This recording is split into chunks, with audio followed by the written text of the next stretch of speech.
Praise the Lord. FG ministries வேத உரையாடல் நிகழ்ச்சிக்கு உங்கள் யாவரையும் கர்த்தராகிய இயேசு கிறிஸ்துவின் நாமத்தினாலே வாழ்த்தி வரவேற்கிறோம். Praise Lord pastor. Praise Lord. எப்படி இருக்கீங்க பாஸ்டர்? நல்லா இருக்கேன். நீங்க எப்படி இருக்கீங்க? கர்த்தருடைய கிருபையினால நல்லா இருக்கும் பாஸ்டர். இப்போ நீங்க கேட்டீங்க எப்படி இருக்கீங்க அப்படின்னு சொன்னா, கர்த்தருடைய கிருபையினால அப்படின்னு சொல்லிட்டு நம்ம சொல்றோம். நம்ம அறிந்திருக்கிறோம், கிறிஸ்தவங்க எல்லாரும் அறிந்திருக்கிறோம் கர்த்தர் யாரு, கர்த்தராகிய இயேசு கிறிஸ்து. அவர் யாரு? நம்மளுடைய மீட்பர். அவர் பே பண்ணார் நம்மளுடைய பாவத்திற்காக, நம்மளை மீட்டு கொண்டார் அப்படின்னு சொல்லிட்டு. இப்போது புதிய ஏற்பாட்டில் நம்ம பார்க்கும்போது ரட்சகர் வெளிப்பட்டார். நம்ம அந்த சுவிசேஷங்கள் இருக்குது, நிருபங்கள் இருக்குது, வெளிப்படுத்தின சுவிசேஷம் இருக்குது. ஸோ இதிலெல்லாம் கிளியராக நமக்கு தெரியும் யார் நம்முடைய ரட்சகர். அந்த ரட்சகர் யார்?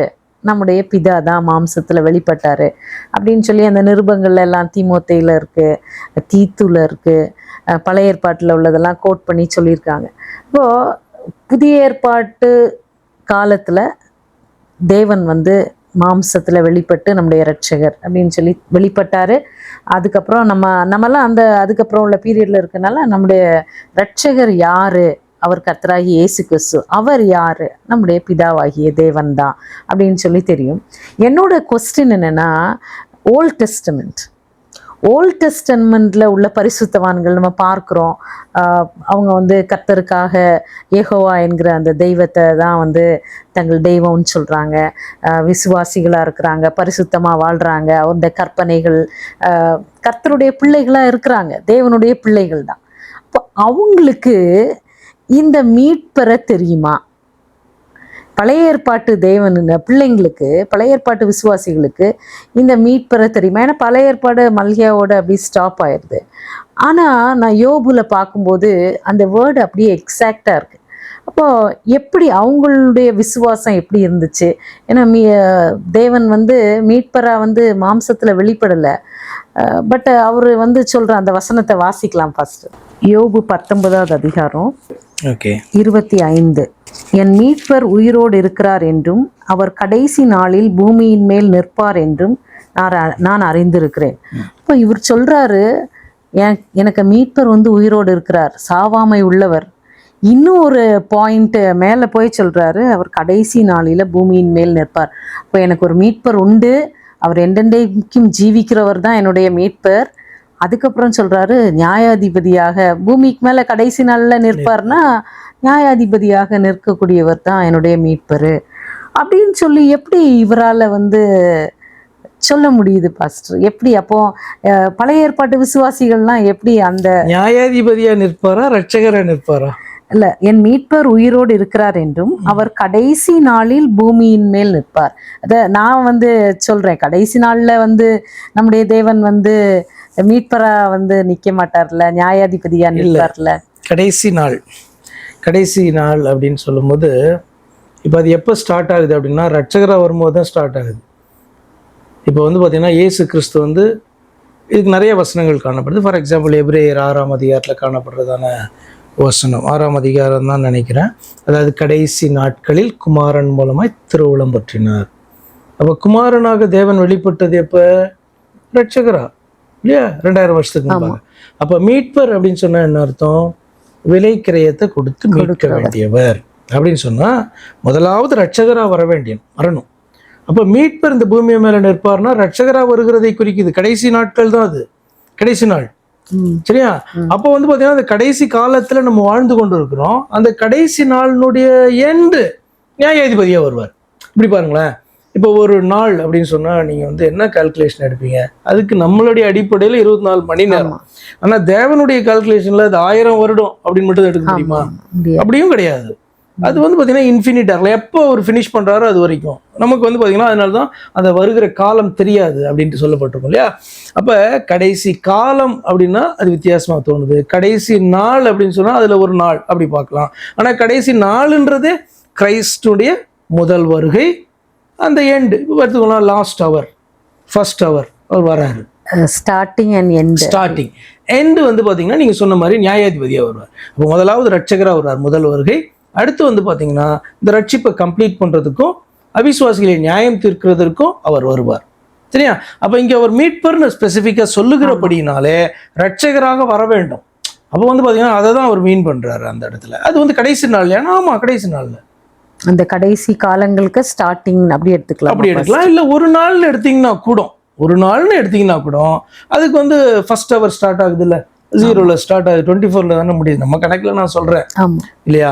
அப்போ வந்து பார்த்தீங்கன்னா அந்த பிகினிங், அதாவது ஒரு காலத்தினுடைய பிகினிங், அதனுடைய எண்டு அப்படின்னா காலத்தினுடைய பிகினிங் இந்த கடைசி நாள் அல்லது காலம் எப்படி எடுத்துக்கிட்டிங்கனாலும் சரி, புரிதலுக்காக சொல்கிறேன். அப்போ நாள்னு எடுத்துக்கோங்களேன், கடைசி நாள். அவர் சொல்கிறார் கடைசி நாள்னு சொல்கிறாரா, கடைசி நாளில், கடைசி நாளில், கடைசி நாள். இப்போ நாளுன்னு எடுத்துக்கோங்களேன். இப்போ இந்த நாள் வந்து பார்த்தீங்கன்னா ஆண்டவரை பொறுத்தவரை நமக்கு தெரியாது, அது 1000 வருஷன்றது ஒரு கால்குலேஷனுக்காக சொல்கிறார். ஏன்னா இப்படி பார்த்து ஒரு நாள் 1000 வருஷம் போலவும் மாத்திரம் சொல்லலை, 1000 வருஷம் ஒரு நாள் போலவும் சொல்கிறார். அப்படின்னா என்ன அர்த்தம்? அது ஸ்பெசிஃபிக்காக இது 1000ன்னு கிடையாது. இப்போ 1000 வருடம் அரசாச்சுன்னா கரெக்டாக 1000 வருடம்னா அப்படி கணக்கா? அப்படி அல்ல, அது ஒரு ஸ்பெசிஃபிக் பீரியடுன்னு அர்த்தம். முழுமையான ஸ்பெசிஃபிக்காக ஆண்டவர் நிர்ணயித்திருக்கிற ஒரு பீரியட். அதே போல் இந்த கடைசி காலம் என்பது அல்லது கடைசி நாள் என்பது ஆண்டவர் நிர்ணயித்திருக்கிறதான ஒரு பீரியட்.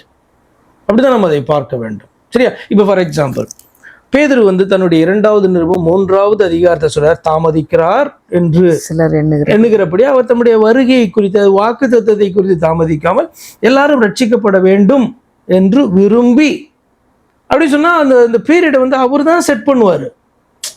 புரியுதா அந்த எண்டு?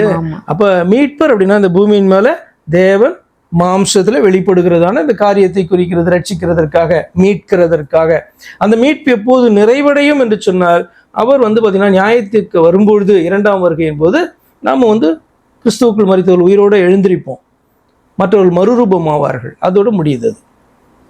அப்போ நீங்க வந்து அதை எனக்கு கரெக்ட் பண்ணீங்க. நான் வந்து என்ன நினைச்சிட்டு இருந்தேன்னா, என் மீட்பர் உயிரோடு இருக்கிறாருன்னா மீட்பர், கடைசி நாள்ல பூமியின் மேல் நிற்பாருன்னு சொன்னா நியாயாதிபதி அப்படின்னு சொல்லி நான் நினைச்சேன். நீங்க வந்து இல்ல, ஸ்டார்டிங் மீட்பு அப்படின்னா ரிடம்ஷன், ரிடீம் பண்றது. அப்ப விலை கரையத்தை கொடுத்து நம்முடைய ஆத்மாவை மீட்க வேண்டும். அப்பதான் அந்த ஆத்மாவை மன்னிக்க முடியும். அப்ப அது வந்து நிச்சயமாக அவர் ரட்சகராய் வெளிப்படுகிறதான அதுல தான் அது ஸ்டார்ட் ஆகுது.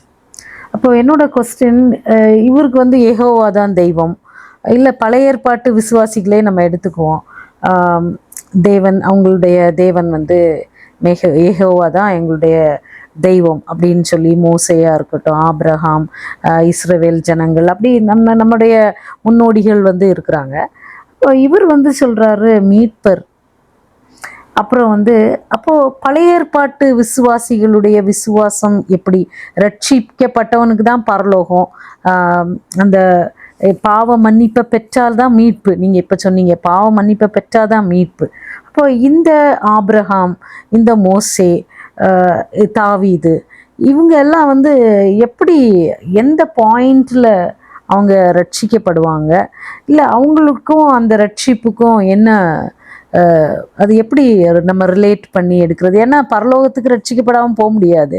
அப்போ புதிய ஏற்பாட்டு விசுவாசிகள் மட்டும் போவாங்கன்னா இல்லை, அது நம்ம தவறான ஒரு காரியம்னு தெளிவாகவே புரியுது.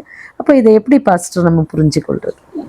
நீங்கள் வந்து ஆரம்பிக்கும் போது சொன்னீங்க புதிய ஏற்பாட்டில் வந்து நமக்கு ரட்சகர் வந்து கர்த்தராகிய இயேசு கிறிஸ்துன்னு கிளியராக புரியுது, பழைய ஏற்பாட்டில் அப்படி கிளியராக இல்லையே அப்படின்னு சொல்கிறீங்க. அப்படிலாம் கிடையாது, ரெண்டும் கிளியர் தான். என்ன அப்படின்னா புதிய ஏற்பாட்டில் கர்த்தருடைய பெயர் நமக்கு தெரியுது, ஏன்னா கர்த்தர் வந்தாச்சு கீழே. பவுல் சொல்றாரு, 2ஆம் மனுஷன் வானத்திலிருந்து வந்த கர்த்தர், அதாவது ஹெவன்லேருந்து நமக்கு ரட்சிக்க இறங்கினவர் தான் 2ஆம் மனுஷன். ஏன்னா முதல் மனுஷனாகிய ஆதாமுடைய சந்ததி தான் நம்ம எல்லாருமே. அப்போ 2ஆம் மனுஷனாக வர்றாரு. அவர் வந்து பார்த்தீங்கன்னா ஆதாமுடைய சந்ததின்னு அர்த்தம் கிடையாது. என்ன அர்த்தம் அப்படின்னா, மரியாளுக்கு வந்து பார்த்தீங்கன்னா மரியாள் இடத்திலே பிறந்தார், ஆனால் இவர் பரலோகத்தினுடைய தேவன். ஒரு சரீரத்துக்காக தான் மரியாளை ஆண்டவர் தெரிந்து கொண்டு எனக்காக ஒரு சரீரத்தை ஆயத்தப்படுத்துகிறேன் என்று சொல்லி தான் இந்த பூமியில ரத்தம் சிந்துகிறதற்காக ஒரு சரீரத்தை ஆயத்தப்படுத்தினார். சரியா? ஆவியா இருக்கிறதான தேவன். அப்போ இந்த பூமியில அவர் வந்து பார்த்தீங்க அப்படின்னு சொன்னா மனுஷனாக வெளிப்படுகிறார். அப்போ இவர் பரலோகத்தினுடைய தேவன் என்று அந்த வார்த்தை சொல்லுகிறது இல்லையா? அதன் அடிப்படையில் 1 கொரிந்தியர் 15ஆம் அதிகாரம் 47வது வசனத்துல நம்ம வாசிக்கிறோம். அப்ப கர்த்தராகிய இயேசு கிறிஸ்து அப்படின்னு சொல்லிட்டு இவர் வந்தபடினாலே பழைய ஏற்பாட்டில் சொல்லப்பட்டிருக்க அந்த கர்த்தர் என்றவருடைய பெயர் இயேசு கிறிஸ்து, அந்த யெகோவா தான் வந்துட்டாரு அப்படின்றது அடிப்படையில் தான் கர்த்தராகிய இயேசு கிறிஸ்து, கர்த்தராகிய இயேசு கிறிஸ்து என்று வாசிக்கிறீங்க. அப்போ இதுதான் வந்து பார்த்தீங்கன்னா மோர் கிளாரிட்டியோட என்ன அப்படின்னா, தேவனாகிய கர்த்தருடைய நாமம் என்ன அப்படின்னு இங்கே தெரியுது.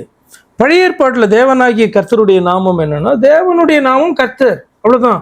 ஏன் அப்படின்னு சொன்னால், இந்த பூமியில் வந்து பார்த்தீங்கன்னா ஒரு மனுஷனாக காணப்படலை, மனிதனாய் காணப்பட்டா என்ன வேணும்? சரீரம் வேணும். சரீரம் மாத்திரம் கிடையாது, பேர் வேணும். ஆமா, ஏன்னா மனுஷங்க எத்தனை பேர் இருக்காங்க? நிறைய பேர். இப்போ ஆதாமுடைய பிள்ளைகள் இப்போ வந்து பார்த்தீங்கன்னா பலுகி பெருகி காணப்படுறாங்க. எந்த சந்ததியில் பார்த்தாலும் நிறைய பேர் காணப்படுவாங்க.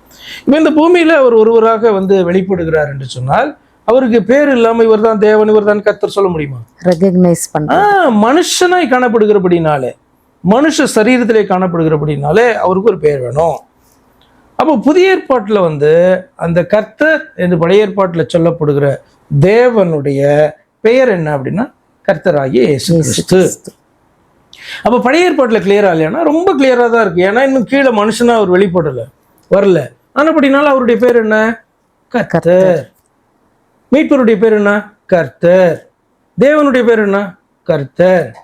அப்போ அதனால சொல்றாரு, நானே கர்த்தர், என்னை அல்லாமல் இரட்சகர் இல்லை. அப்படின்னா கர்த்தர் என்று சொன்னால் பழைய ஏற்பாட்டில் தேவன் என்று சொல்லப்படுகிற ஏலோகிம் என்று சொல்லப்படுகிறவரை தான் யெகோவா என்று சொல்லப்பட வேண்டும். இல்லை என்று சொன்னால் யெகோவாவை மட்டும்தான் ஏலோகிம்னு சொல்லணும். தேவனாகிய கர்த்தர், கர்த்தராகிய தேவன், இவர் தான் மீட்பர். இப்போ நீங்கள் யோபு வந்து பார்த்தீங்கன்னா இதை வந்து விசுவாசிச்சிருக்காரு சொல்கிறாரு அப்படின்னீங்க. யோபுக்கு தெரியும் என்ன அப்படின்னா, இந்த கீழே பூமியில் வந்ததை அவன் பார்க்கல, ஆனால் நம்புறாரு. என்ன அப்படின்னா, என் மீட்பர் உயிரோடு இருக்கிறார், கடைசி நாளில் அவரை நான் காண்பேன் அப்படின்னு சொல்கிறார். அப்படின்னா நான் காணக்கூடாது தானே என்னுடைய தெய்வம், என்னை உண்டாக்கினவர் இந்த பூமியில் என்னை மீட்கும்படி, என்னுடைய ஆத்மாவை மீட்கும்படி இந்த பூமியின் மேலே அவர் ஒரு நாள் தோன்றுவார் அப்படி சொல்கிறார். அப்படின்னா அவர் இயேசு கிறிஸ்துவ விசுவாசிக்கிறார் அல்லவா? ஆமாம். பெயர் தான் தெரியாது, கர்த்தருடைய பேர் தெரியாது. அதனால அவர் என்ன பேரை யூஸ் பண்றாரு? மீட்பர் என்ற பேரை யூஸ் பண்றாரு. இப்ப ஏசாயா 54 அதிகாரத்துல 5வது வசனத்துல வாசிக்குவா? உன் சிருஷ்டிகரே உன் நாயகர், சேனைகளின் கர்த்தர் என்பது அவருடைய அர்த்தம் என்ன? பிதாவினுடைய நாமம் கர்த்தர், சேனைகளின் கர்த்தர். பிதா யாரு? நம்முடைய ஆத்மாவை நேசிக்கிற, ஆத்மாவை மீட்கிற சொந்தக்காரர். மோர் கிளாரிட்டிக்கு திரும்பவும் வாசிக்கிறேன் பாருங்க. இஸ்ரவேலின் பரிசுத்த உன் மீட்பர், அவர் சர்வ பூமியின் தேவன் எனப்படுவார்.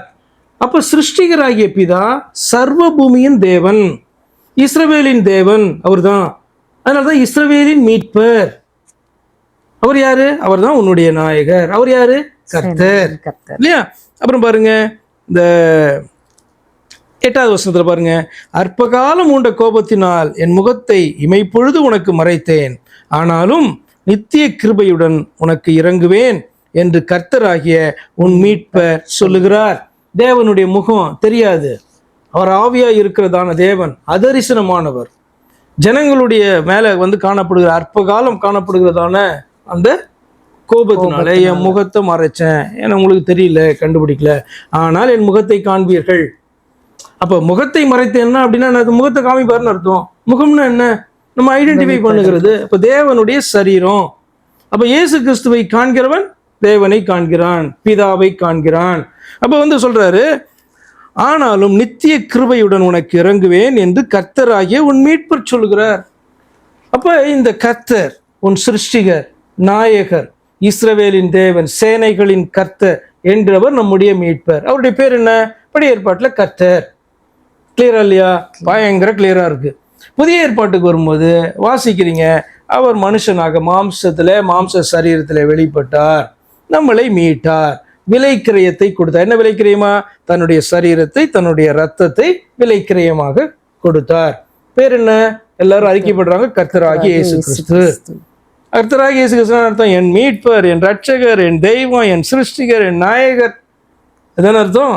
அப்ப எல்லாமே கிளியர் தான். ஓல்ட் டெஸ்டமெண்ட்லயும் கிளியரா இருக்கு, நியூ டெஸ்டமெண்ட்லயும் கிளியரா இருக்கு. என்னன்னா, இங்க இயேசு கிறிஸ்துன்ற பேரை பார்த்தோன்னே எல்லாருக்கும் பயமா இருக்கு. அங்க வேற கர்த்தர், இங்க வேற கர்த்தர். நோ, கர்த்தர் என்கிறவருடைய பெயர் இயேசு கிறிஸ்து. அந்த தேவன் என்று சொல்லுகிறவருடைய பெயர் இயேசு கிறிஸ்து. சிருஷ்டிகர் என்று சொல்லுகிறவருடைய பெயர் இயேசு கிறிஸ்து. மீட்பர் என்று சொல்லுகிறவருடைய பெயர் இயேசு கிறிஸ்து. ஏலோகிம் என்று சொல்லுகிறவருடைய பெயர் இயேசு கிறிஸ்து. ஆண்டவர், கர்த்தர், இரட்சகர், அவருடைய பெயர் இயேசு கிறிஸ்து. அப்போ இது கிளியரா இருக்கு பாஸ்டர். அவங்க வந்து கர்த்தர், எங்களுடைய தேவன் கர்த்தர், அவர் வந்து மீட்பரா வெளிப்பட்டார் அப்படின்னு. அப்போ இவங்க வந்து தேவன் மாம்சத்துல வெளிப்படுறதுக்கு முந்தின அந்த பீரியட்லயே மரித்து போனாங்க. தேவன் மாம்சத்துல வெளிப்பட்டு கர்த்தராகிய இயேசு கிறிஸ்து வந்து நம்முடைய மீட்பு அந்த பரிகாரத்தை செலுத்தினார்.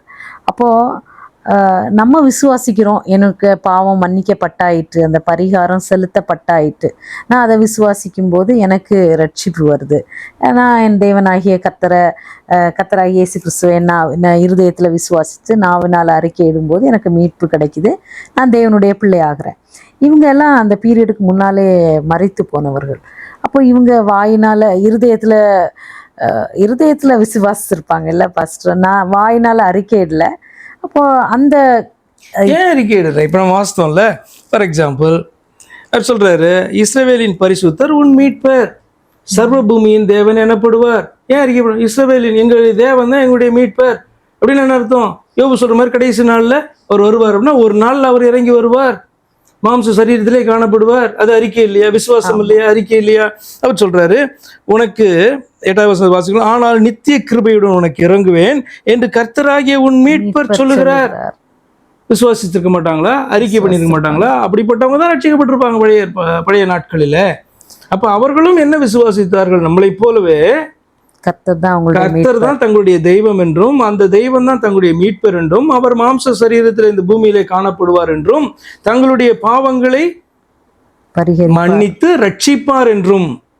அப்ப பாவங்களை மன்னிக்கிறதற்கு தன்னை பலியா ஒப்பு கொடுக்கணும். அப்போ விசுவாசித்தார்கள், அறிக்கையிட்டார்கள், காத்திருந்தார்கள், ரட்சிக்கப்பட்டார்கள்.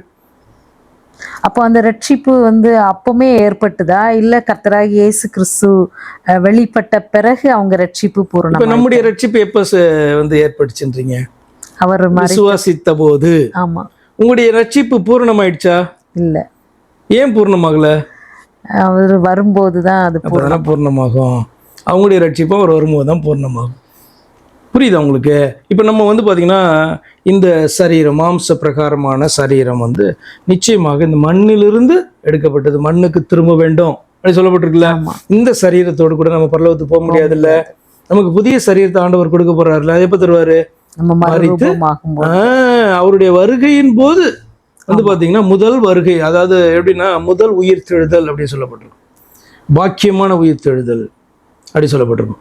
கிறிஸ்துவுக்குள் மரித்தவர்கள் முதலாவது எழுந்திருப்பார்கள் சொல்லப்பட்டிருக்கும்.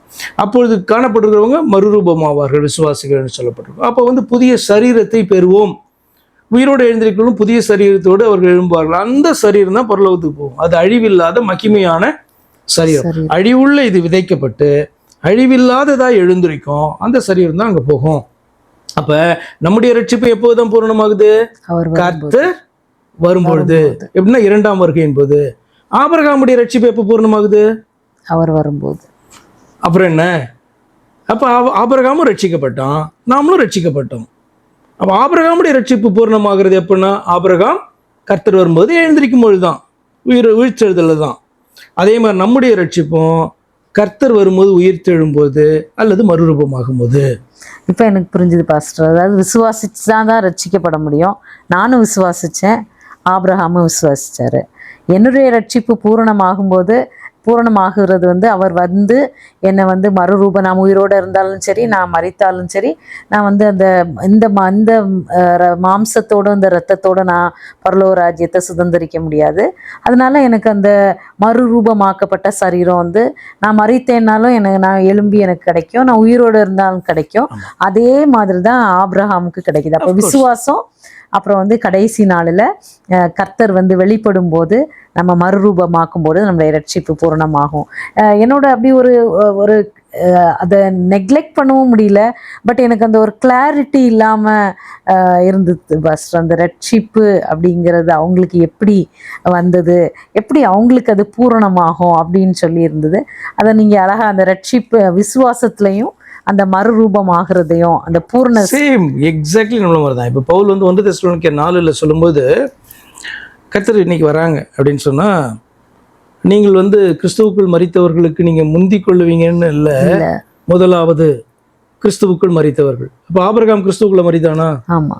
ஆண்டவரே சொல்றாரு, மத்தேயுல காணப்படும் என்ன அப்படின்னு சொன்னா, ஆபிரகாம் ஈசாக்கு யாக்கோபு என்பவருடைய தேவன் என்று சொல்லுகிற இடத்துல உயிர்த்தெழுதலின் குறித்து அவர் பேசியிருக்கிறார். அர்த்தம் என்னன்னா, ஆபிரகாம் ஈசாக்கு யாக்கோபு என்பவர்கள் விசுவாசிகள், அவர்கள் அவருக்குள் ஜீவனோடு காணப்படுறார், அல்லது அவர்களுடைய ஜீவன் அவருக்குள் மறைந்திருக்கிறது. இன்றைக்கு அவர்கள் நித்திரை அடைந்திருக்கிறார்கள், நித்திரையாய் காணப்படுகிறார்கள். அவர் வரும்பொழுது அவர்கள் எழுந்திருக்க போகிறார்கள். அப்போ அது உயிர்த்தெழுதலோடு சம்பந்தப்படுத்தி ஆண்டவர் வந்து பேசுறாரு. என்னன்னா, ஆபிரகாமின் தேவனாய் இருக்கிறேன் அப்படின்ற வார்த்தையினுடைய அர்த்தம் என்னன்னா, ஆபிரகாம் என்னுடைய மனுஷனாக, என்னுடைய விசுவாசியாக, என்னுடைய பிள்ளையாய் காணப்படுகிறான், நித்திரையாய் இருக்கிறான், நித்திரை அடைந்திருக்கிறான். அவனுடைய அந்த கல்லறை வந்து இந்த பூமியில காணப்படுது. ஆனால் அவன் ஒரு நாள் உயிரோடு எழுந்திருப்பான். எப்போனா, நான் வரும்போது, மகிமையோடு கூட வரும்போது. கொலேசியர் 3 ஒரு மகிமையோடு கூட வரும்போது அவருக்குள் மரித்தவர்கள் எழுந்திருப்பார்கள் அப்படின்னு சொல்லப்பட்டிருக்கு. அதே மாதிரி வந்து பார்த்தீங்கன்னா, அப்போஸ்தலர் 3 24 பாருங்களேன். சாமுவேல் முதற்கொண்டு எத்தனை பேர் தீர்க்க தரிசனம் உரைத்தார்களோ அத்தனை பேரும் இந்த நாட்களை முன்னறிவித்தார்கள். இப்போ நீங்கள் விசுவாசிகள்னு சொன்னீங்கல்ல, அப்போ அத்தனை பேரும் வந்து பார்த்தீங்கன்னா எதை விசுவாசித்து கொண்டிருந்தார்கள்? தேவனுடைய வார்த்தைகளை விசுவாசித்து கொண்டிருந்தார்கள். அப்போ எத்தனை பேர் தேவனுடைய வார்த்தைகளை அறிவித்தார்களோ அத்தனை பேரும் கிறிஸ்துவின் வருகையை குறித்து அறிவித்திருக்கார்கள். ஆணைப்படினாலே அவருடைய வார்த்தைகளை விசுவாசித்த அத்தனை பேரும், நீங்க பழைய ஏற்பாட்டு விசுவாசிகள் அப்படின்ட்டு ஒரு கேட்டகரி கொண்டு வந்தீங்களே, அத்தனை பேரும் தேவனுடைய வார்த்தைகளை விசுவாசித்தவர்களாயிருந்தால் அத்தனை பேருக்கும் தெரியும் தேவன் மனுஷனாக வெளிப்படுவார், மீட்பராக இந்த பூமியிலே தோன்றுவார். அது என்னுடைய நாட்களில் இருந்தால் சந்தோஷம் அப்படின்ற. ஃபார் எக்ஸாம்பிள், ஏனோக்கு இருந்தால் என்ன பண்ணிருப்பான்? என்னுடைய நாட்கள் இருந்தால் சந்தோஷம் அப்படின்னு சொல்லிட்டு வாழ்ந்திருப்பான், எடுத்துக்கொள்ளப்பட்டான். தாவீது யோசித்திருப்பான், என்னுடைய நாட்கள் இருந்தால் சந்தோஷம். யோபு சொல்றாரு, நான் கடைசி நாளில் காணுவேன். யோபுனுடைய நாட்களில் வரல, சந்தோஷமா மரித்து போனார், வாழ்ந்தார், மரித்தார். இப்படி எல்லா விசுவாசிகளும் வாழ்ந்து என்னுடைய நாட்கள்ல இருக்குமா அப்படின்றதான அந்த ஒரு விசுவாசத்தோடு கூட அவர்கள் வாழ்ந்தார்கள், மறைந்தார்கள்.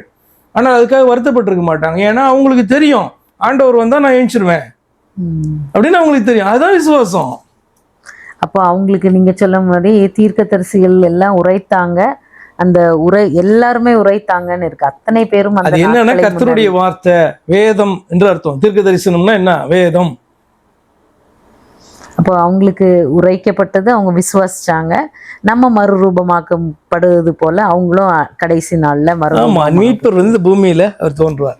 அதன் அடிப்படையில் தான் வந்து பாத்தீங்கன்னா 1 யோவான்ல அவர் எழுதுவாரு, எல்லா ஆவிகளையும் நம்பாதீங்க, மாம்சத்தில் வந்த இயேசு கிறிஸ்துவை அறிக்கை பண்ணாத, என்னன்னா பரலோகத்தின் தேவன் என்று அறிக்கை பண்ணாத, என்னுடைய இரட்சகர் என்று அறிக்கை பண்ணாத, கர்த்தரே மீட்பராய் வெளிப்பட்டார் என்று அறிக்கை பண்ணாத, இதோ இவரே நம்முடைய தேவன், இவரே நம்முடைய கர்த்தர், இவரே நம்முடைய இரட்சகர் என்று அறிக்கை பண்ணாத எந்த ஆவியும் நம்பாத.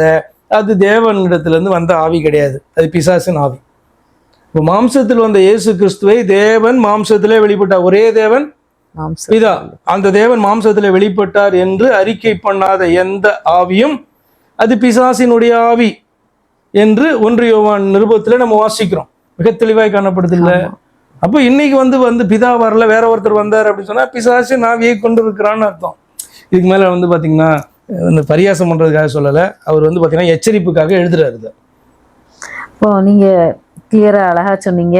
அது வந்து சொல்லப்பட்டிருக்கு, சாமுவேல் முதற்கொண்டு எத்தனை பேர் தீர்க்க தரிசனம் உரைத்தாங்களோ அத்தனை பேரும் இந்த நாட்களை முன்னறிவித்தார் அப்படின்னு அறிவித்தாங்கன்னு சொன்னீங்க.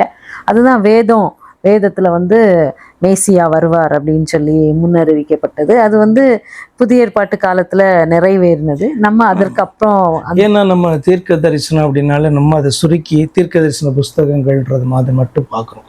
இப்போ சங்கீதமும் தீர்க்க தரிசனம் தான், இப்போ ஆகமங்கள்லாம் தீர்க்க தரிசனம் இல்லையா? இப்போ வந்து பார்த்திங்கன்னா பிலிப்புன்னு நினைக்கிறேன், மோசையினுடைய ஆகமங்களில் சொல்லப்பட்டவரை கண்டோம். இப்ப நியாய பிரமாணத்தில் சொல்லப்பட்டவரை கண்டோம். அப்ப நியாய பிரமாணம்னா அது நம்ம தீர்க்க தரிசனமா பாக்குறது இல்லையே. அப்ப அதுல காணப்படுற பலியெல்லாம் யாரை குறிக்குது? கொஞ்சம் சிந்திச்சு பாருங்களா. அத்தனையும் தீர்க்க தரிசனங்கள். நம்ம அதை மட்டும் பிரமாணமாக கட்டளையாக அப்படி நம்ம பார்க்கிறோம். இப்போ அந்த வரலாற்று சம்பவங்கள்லாம் காணப்படுது, அத்தனை தீர்க்க தரிசனங்கள். இஸ்ரவேல் ஜனங்களுடைய வாழ்க்கையில் அந்த வனாந்தரத்தில் நடக்கிற தீர்க்க தரிசனங்கள். நம்ம அதை எப்படி பார்க்குறோம்? வரலாறு அப்படின்னு நம்ம சுருக்கிடுறோம். அது அப்படி இல்லையே. அப்போ இந்த தீர்க்கதரிசிகள் உரைத்தார்கள் அப்படின்னு சொன்னா மோசே தீர்க்கதரிசி கிடையாதா? ஆண்டவர் இதெல்லாம் எழுத சொன்னாரு, அதெல்லாம் என்ன? அப்போ அவைகளுக்குள்ளெல்லாம் தீர்க்க தரிசனங்கள் அடங்கி இருக்கிறது. இயேசு கிறிஸ்து சொல்றாரு, மோசேயும் சங்கீதங்களிலும் தீர்க்க தரிசனங்களிலும் என்னை குறித்து எழுதியிருக்கிறத பாருங்க அப்படின்றாரு. சங்கீதத்தில் எழுதியிருக்கிறத பார்க்க சொல்றாரு. கர்த்தரே தேவன் என்று அறியுங்கள், நாம் அல்ல அவரே. அப்புறம் என்ன? அப்ப இயேசு கிறிஸ்துவ கர்த்தர்னு சொல்லிட்டு அவரை வந்து ரெண்டாவது ஆள்னு சொல்றது எப்படி இருக்கு? பிதா வேற ஒருத்தர் சொல்றது எப்படி இருக்கு? தப்பு இல்லையா?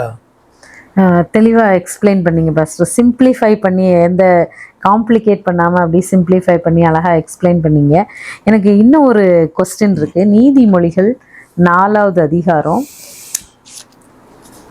எல்லாருக்கும் ரொம்ப பிடித்தமான நிறைய பிரசங்கங்கள் பண்ணப்பட்ட வார்த்தைகள் தான். நீதிமொழிகள் 4:23 இருந்து வாசிக்கிறேன் பாஸ்டர். எல்லா காவலோடும் உன் இருதயத்தை காத்துக்கொள், அது நின்று ஜீவ ஊற்று புறப்படும். வாயின் தாறுமாறுகளை உன்னை விட்டு அகற்று, உதடுகளின் மாறுபாடை உனக்கு தூரப்படுத்து.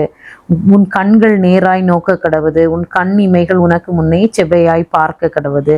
அப்புறம் உன் கால் நடையை சீர்தூக்கி பார், உன் வழிகள் எல்லாம் நிலைவரப்பட்டு இருப்பதாக. வலது புறமாவது இடது புறமாவது சாயாதே, உன் காலை தீமைக்கு விலக்குவாயாக.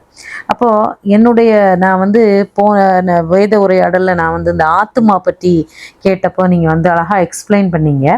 அப்போ வந்து அந்த இருதயத்தை காத்து கொள்ளணும் அப்படின்னு சொல்லிட்டு இந்த சாலமோன் வந்து நீதிமொழிகள்ல சொல்றாரு. எல்லா காவலோடும் இருதயத்தை காத்து கொள்ளணும் அப்படின்னு சொல்லி. ஏன்னா அதுல இருந்து ஜீவ ஊற்று புறப்படுது. எப்படி காத்து கொள்றது அப்படின்னா, அந்த ஃபிசிக்கல் ஆக்டிவிட்டி, வாயில நம்ம பேசுறது, நம்ம கண்ணில் பார்க்கறது, இன்னொன்று நம்மளுடைய நடைகள், நம்முடைய பாதை, இதெல்லாம் ஃபிசிக்கல். அப்போ அந்த இருதயத்தை காத்து கொள்றது வந்து நம்மளுடைய ஃபிசிக்கல். ஒரு மனுஷன் வந்து புறம்பா நம்ம செய்கிற காரியங்கள் மூலமா இருதயம் காக்கப்படுது, அப்படி நம்ம புரிந்து கொள்ளலாமா ஃபர்ஸ்ட்? இது வந்து ஃபிசிக்கல் கிடையாது. நீங்க வந்து பாத்தீங்கன்னா உங்களுக்கு கண்ணு, காலு, வலதுபுறம், இடதுபுறம்லாம் ஃபிசிக்கலி நமக்கு புரிகிற காரியங்களை வைத்து. இப்போ உன்னுடைய நடையை காத்துக்கொள்ளணும் என்ன அர்த்தம்? இப்போ பாருங்களேன், கால் நடையை சீர்தூக்கிப்பார் அப்படின்னா என்ன அர்த்தம்? நம்முடைய சரியா இருக்கான்னு காலை பாக்குறதா, எந்த பாதையில போறோம்னு பாக்குறதா? அப்படி அல்ல, அது உள்ள பாக்குறது தான். நீங்க ஆரம்பத்திலே சொன்னதை போல ஆத்துமாவை வந்து பாக்குறது, இருதயத்தை பாக்குறது. அப்ப இந்த கால் வந்து எங்க ஓடுது, என்ன காரியத்தை செய்யணும்ட்டு விரும்புது, இதெல்லாம் வந்து பாத்தீங்கன்னா அந்த இருதயத்தினுடைய விருப்பம். ஆத்துமா என்ன சொல்லுதோ அந்த விருப்பத்தின் படிதானே அது போகுது. அப்ப உன்னுடைய கால் நடையை சீர்தூக்கிப்பாருன்னா உன்னுடைய அந்த பிளானை சீர்தூக்கிப்பாரு, நீ என்ன எக்ஸிக்யூட் பண்ண போறன்றதை சீர்தூக்கிப்பாரு, உன்னுடைய செயலை வந்து பாத்தீங்கன்னா சீர்தூக்கிப்பாரு. ஏன்னா வந்து பாத்தீங்கன்னா நீ செய்யறதுக்கு முன்னாடி உள்ளதானே நீங்க வந்து பாத்தீங்கன்னா அந்த காரியத்தை யோசிக்கிறீங்க. அப்ப கண்ணு வந்து நோக்குது அப்படின்னா எங்க இருந்து வந்து இந்த காரியம் வருது? இல்லை அப்படின்னு சொன்னா இதை நோக்கக்கூடாது அப்படின்னா கண்ணு விளைகிறோமே. அப்போ வந்து பாத்தீங்கன்னா உள்ள வந்து ஆத்மா வந்து அதை இச்சிக்கிறபடினாலே, என்கரேஜ் பண்ணுகிறபடினாலே வந்து பாத்தீங்கன்னா கண் நோக்குது. அப்போ வந்து பாத்தீங்கன்னா உன் கண்ணு வந்து பாத்தீங்கன்னா நேராய் பார்க்க கடவுது, செம்மையா இருக்க கடவுது அப்படி சொன்னா என்ன அர்த்தம்? எல்லாமே உள்ள பார்க்க சொல்றாரு ஆண்டவர். என்ன திங்க் பண்ணு, அந்த தாட் ப்ராசஸ். ஆமா, தாட் ப்ராசஸ் மாத்திரம் கிடையாது, அந்த இச்சை இல்லது இந்த காரியம் வந்து பாத்தீங்கன்னா கர்த்தருக்கு பிரியமானது. யோபு சொல்றாருல, என் கண்களோடு உடன்படிக்கை பண்ணினேன், நான் வந்து ஒரு கண்ணின் மேல் வந்து அப்படி ஏன் சொல்றாரு? அதனுடைய அர்த்தம் என்ன? கண்ணில் என்ன உடன்படிக்கை? அவர் என்ன சொல்றாரு அப்படின்னா உள்ள பாக்குறாரு. என்னுடைய உள்ளத்துக்கு தெரிஞ்சு நான் குற்றமற்றவனாய் நான் காணப்படுகிறேன், பிரமாணத்தின்படி நடக்கிறேன், இது எனக்கு வந்து சரியில்லாத காரியம், ஆனபடினாலே நான் வந்து பார்த்தீங்கன்னா இப்படி இருக்கேன் அப்படின்றத அறிக்கை பண்றாரு தைரியமா. அப்போ அதை தான் நீங்க சொல்லுவது கம்ப்ளீட்டா ஆத்மாவை குறித்து சொல்லப்படுகிறதான காரியம். இப்போ வாயினுடைய தாறுபாறுகளை உன்னை விட்டு அகற்று அப்படின்னா வாயினுடைய வார்த்தை எங்கிருந்து வருது? இருதயத்தின் நிறைவினால அல்லது நம்ம திங்க் பண்றதுனால வந்து வருது. எப்பதான் அது வந்து மிஸ் ஆகும்னா நம்ம கோபத்திலையும் எரிச்சல்லையும் காணப்படும் போது தான் அந்த வார்த்தைகள் வந்து தாறுமாறா வரும். அப்போ கூட வரும்போதே நமக்கு தெரியும் இது வந்து சரி கிடையாது, இது வந்து நான் கிடையாது, பேசுறது வந்து நான் கிடையாது, என்னுடைய ரியல் கேரக்டர் இது கிடையாது அப்படி நமக்கே தெரியும், நமக்கே குத்தும். ஆனாலும் நம்முடைய அந்த எமோஷன்ல நம்ம என்ன பண்றோம், அதெல்லாம் கொட்டிட்டு அப்புறம் வந்து யோசிப்போம், ஆண்டவர்கிட்ட மன்னிப்பு கேட்போம் இல்லையா? அப்போ உள்ள பாரு அப்படின்றது வேதம் வந்து. அப்ப எல்லா காவலோடும் உன் இருதயத்தை காத்துக்கொள். அப்ப இந்த இருதயத்தை காத்து கொண்டால் என்ன அப்படின்னு சொன்னா ஜீவ ஊற்று வெளியில வரும். இல்லை அப்படின்னு சொன்னா ஆண்டவர் சொல்றாங்கல்ல, இருதயத்துல வந்து என்ன இருக்கு மனுஷனுடைய இருதயத்துல அப்படின்ட்டு ஒரு பெரிய லிஸ்டே கசப்பு, வைராக்கியம். கசப்பு, வைராக்கியம், இது அது அதுன்னு பொறாம எல்லாம் சொல்றாருல்ல ஆண்டவர், அது உன்னை தீட்டுப்படுத்தும் அப்படின்றாரு. உள்ளல இருந்து அப்ப இருதயத்தை எல்லா காவலோடு காத்து கொண்டால் என்ன ஆகும்? இது வெளியில வராது, நம்மளை தீட்டுப்படுத்துகிற காரியம் வெளியில வராது. நல்ல வார்த்தைகளை பேசுவோம், ஆசீர்வாதமான வார்த்தைகளை பேசுவோம். இந்த வார்த்தைகளை பேசினா இதுக்கு நம்ம கணக்கு கொடுக்கணுமே என்பதை அறிந்து என்ன பண்ணுவோம், நம்ம பேசுவோம். இல்லை அப்படின்னு சொன்னால் நமக்கே அது பேசின பிறகு அந்த தைரியம் போயிடும், நம்ம வந்து வளர்றோன்னு தெரியும், இந்த வார்த்தைக்கு கணக்கு கொடுக்கணும்னு தெரியும், அப்படி வந்து நின்றுடும். ஆனால் அப்படினால இது ஃபுல்லாக ஆத்மா உள்ள நோக்கிப்பாரு அப்படின்னு சொல்கிறாரு. நீங்கள் சொன்ன விளக்கத்தை வச்சு எனக்கு இப்போ புரிஞ்சுது. பட் நான் என்ன நினச்சிட்டு இருந்தேன்னா, இதயத்தை காத்துக்கொள்ளணும்னா நம்முடைய அந்த ஃபிசிக்கல் என்ன சொல்ல, நம்முடைய கண், நம்முடைய கை, நம்முடைய கால், இதெல்லாம் வந்து சரியா இருந்தா இதயம் சரியா இருக்கும். அப்போ நான் வந்து ரிவர்ஸாக திங்க் பண்ணி வச்சுருந்தேன் அப்படின்னு சொல்லி இப்போ எனக்கு புரிய முடியுது பாஸ்டர். அப்புறம் நீங்கள் சொன்னீங்க, அதாவது வந்து அந்த தாட் ப்ராசஸில் அப்போ கண் வந்து பார்க்குது, பட் உள்ளாலேயும் வந்து நம்ம அதை செய்ய முடியும். கால் ஓடுது, நம்ம ஸ்டில்லாக இருந்துட்டு கூட நம்ம போக முடியும். ஆமாம், இப்போ வெளியில் ஏன்னா கர்த்தர் நமக்கு புரியுற பாஷையில் பேசுகிற. கண்ணுன்னா தெரியும் நமக்கு, காது செவினா தெரியும், இருதயம் அது முக்கியமானது இல்லையா? அப்போ வந்து இருதயம் அப்படின்னும் நமக்கு புரியுது. அப்போ உள்ளான மனுஷனை எடுத்துட்டீங்கனாலும் அவனுக்கு காலு கை இதெல்லாம் இருக்குதுன்னா அது வந்து பார்த்தீங்கன்னா அந்த சிந்தையின் அடிப்படையில் தானே அது செயல்படும். இப்போ கற்பனையிலேயே அவன் வாழறான் அப்படின்னா எங்கெங்கெல்லாம் போகிறான், என்னென்னலாம் பண்ணுறான், அவனுடைய கண் எங்கெல்லாம் நோக்குது, கண்ணை மூடிட்டு இருப்பான், கண்ணை எங்கெங்கே நோக்கிட்டு இருப்பான். அப்போ அந்த இருதயத்தினுடைய அந்த நினைவுகள் அது பொல்லாதவைகளாக இருக்குமானால், யோசனைகள் பொல்லாதவைகளாக இருக்குமானால், பொல்லாது என்ன அர்த்தம்? கர்த்தருடைய வார்த்தைக்கு விரோதமாய் இருக்குமானால் அதான் பொல்லாதது என்று சொல்லி அர்த்தம். அப்படி இருந்ததுன்னா அந்த காலு, அந்த கை, அந்த கண்ணு அதை குறித்து தான் இது பேசுகிறது. நம்முடைய வெளியில பிசிக்கல் காணப்படுறது தானே. அப்போ உள்ள அப்படி காணப்பட்டுச்சுன்னா அடுத்து பிசிக்கலா என்ன பண்ணுவான், அவன் செயல்பட ஆரம்பிப்பான். அப்போ உள்ளால இருந்து தான் எல்லாமே வருது. உள்ளால இருக்கிற நம்மளுடைய எண்ணங்கள், நம்முடைய என்ன சொல்ல, நம்ம பார்க்கிற ஒரு காரியத்தை பார்க்கிற பார்வை எல்லாமே உள்ளால இருந்து தான் வருது. அந்த இருதயம் திருக்குள்ளதும் மகா கேடு நிறைந்ததுமா இருக்குதுன்னு சொல்லி கூட வசனம் இருக்கு. அப்போ அப்படி நம்ம அந்த இன்னொரு அழகா வந்து பவுல்ல சொல்லும் போது ரோமர்ல சொல்லுவாரு, இச்சையானது கற்பம் தரித்து பாவத்தை பிறப்பிக்கும் அப்படின்ற வார்த்தை இருக்குல்ல. ஆமா, ஸோ அப்போ அது எங்க இருந்து? உள்ளால இருந்து. அப்போ நம்ம வெளியில கிளீன் பண்ணிக்கிறதும் வெளியில நம்மளை ரெஸ்ட்ரிக்ட் பண்ணிக்கிறதும் இல்லை, உள்ளால நம்முடைய ஆத்துமாவை சுத்திகரிக்கிறது. அது வந்து நம்முடைய நாயகரை நம்ம சார்ந்து கொள்ளும் போது மட்டும்தான் நம்ம உள்ளால சுத்திகரிக்க முடியும். அதை நம்ம வாஞ்சிக்கணும் இல்லை பாஸ்டர், அதை வாஞ்சித்தாதான் நம்ம அதை பெற்றுக்கொள்ள முடியும். அப்போ நான் வந்து இதை வந்து இருதயம் காக்கப்படணும்னா நம்ம ஆக்ஷன்ஸ் பரிசுத்தமா இருக்கணும்னு நினைச்சிருந்தேன். பட் உள்ளாலேயே நீ பரிசுத்தமா இருக்கணும்னு சொல்லி ஆக்ஷன் பரிசுத்தம் முக்கியம் தான். அப்போ அந்த உள்ளுக்குள்ள பரிசுத்தம் இல்லாமல் வெளியில் ஆக்ஷன் மட்டும்தான் அது கடைசியில் ஒரு ஸ்டேஜில் அது நடிப்பாக மாறிடும். அல்லது வந்து பார்த்திங்கன்னா அதுலேயே கான்சன்ட்ரேட் பண்ண நம்ம ஆரம்பிச்சிடும், உள்ளுக்குள்ளே நம்ம பார்க்க மாட்டோம். அப்போ உள்ளுக்குள்ளே அந்த மாற்றம், அதில் மனமாற்றம், மனம் திரும்புதல் அப்படின்றது சுத்திகரிப்பு உள்ள ஆட்டோமேட்டிக்காக வெளியில் காணப்படுகிறதான உங்களுடைய செயல்கள் வந்து பரிசுத்தமாக மாற ஆரம்பிக்கும், சரியாக வந்து பார்த்திங்கன்னா மாற ஆரம்பிக்கும். அப்போ வந்து பர்ஃபெக்டாக இருக்கும். அப்போ நம்முடைய கிரியைகள் கூட அந்த உள்ளான அந்த ஆத்மாவில இருந்து, அந்த சுத்திகரிக்கப்பட்ட அந்த ஆத்மாவில இருந்து சுத்தமான எண்ணங்களோட நம்முடைய செயல்கள் இருக்கணும் அப்படின்னு சொல்றீங்க இல்ல? ஆவியின் கனினா என்ன நினைக்கிறீங்க? ஆமா, நம்ம வெளியில வந்து பாத்தீங்கன்னா அதனுடைய டேர்ம்ஸ் வந்து இப்படி சொல்லப்பட்டிருக்கும், அன்பு, விசுவாசம், இச்சை அடக்கம். ஆனா ஆக்சுவலா உள்ள ஆவியினுடைய கனி அது. ஆவியில இந்த கனி காணப்பட்டுச்சுன்னா வெளியில வந்து பாத்தீங்கன்னா அந்த அன்பு பிரதிபலிப்போம், இச்சை அடக்கத்தை வந்து பாத்தீங்கன்னா காண்பிப்போம், தயவை காண்பிப்போம், விசுவாசத்தை காண்பிப்போம். விசுவாசம் உள்ள இருக்கிற காரியம், ஆனா விசுவாசத்தை வெளியில செயல்ல நம்ம காண்பிப்போம். அப்போ வந்து உள்ள தானே அது ஃபர்ஸ்ட், அதுக்கப்புறம் தானே வெளியில தெரியும், ஆனா ஃபர்ஸ்ட் உள்ள ஸ்டார்ட் ஆகுது. அப்போ எல்லா காவலோடும் எப்படி நம்முடைய இருதயத்தை காத்துக்கொள்ளணும்னு சொல்லி ரொம்ப அழகா எக்ஸ்பிளைன் பண்ணீங்க பாஸ்டர். மீண்டும் சில கேள்விகளோடு சந்திக்கலாம்.